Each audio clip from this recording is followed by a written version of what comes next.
robots are everywhere. They're in our homes, they're in our businesses, and in our cars.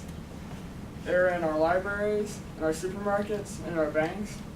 They help us to learn, and they help us to get around, and in Japan, they even help take care of old people. So robots are becoming a bigger and bigger parts of our society. So it's only good that we should know about them. Robots are taking jobs, and if you know more about robots, you can know things that you can do that robots can't, or you can design better robots and both pay good money.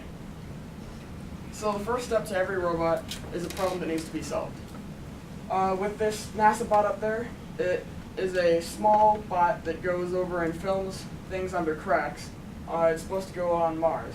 So it's designed to be pretty lightweight and compresses itself. This bot is a little heavier and not as, it's cuter looking because it's supposed to take care of kids in LA because it'll like give them a snack and make sure they do all homework and stuff. And the parents can see through the eyes, which is a little bit creepier, but it looks nice.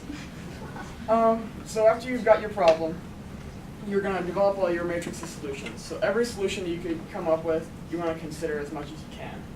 Then of the best of those solutions, you want to build models off of those solutions and test them. Then once you finally arrive to your best solution, you're going to pretty much implement that, and that's going to take over most of the design of your robot. So if design is the body of the robot, and the programming is the brain, and that's where it really comes down to in a lot of industry and stuff like that.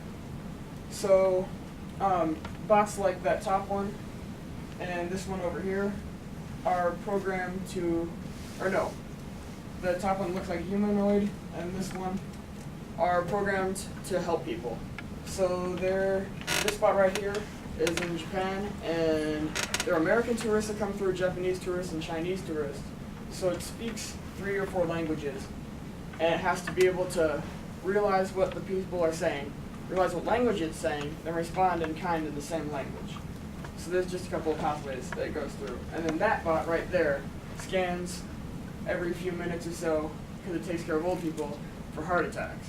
And if it finds enough signs of the heart attacks for more than 2 scans, it calls an ambulance, and they're usually there before the person has a heart attack. These ones are used in industry, the top one and the bottom one. That one, top one, is an archive bot. So someone will search for something, and the bot will go down the aisle until it finds the QR code it's looking for. It'll grab the package or big box or whatever, and then bring it on back.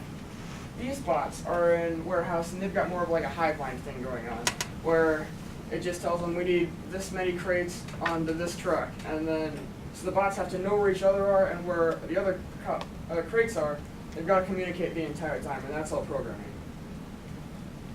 So the last really huge step is construction and electrical. Construction is pretty important, especially if you're kicking a bot. It's mostly built around the frame, and the frame protects the electrical stuff. Because if the programming is the mind, design is the body, then electrical is like the blood, and it kind of connects everything together. So the electricity comes from a battery usually, and then all that electricity is sent to a PDP, which regulates it. It's called a power distribution panel, and it sends it to the motors and all kinds of other stuff wherever it needs to go.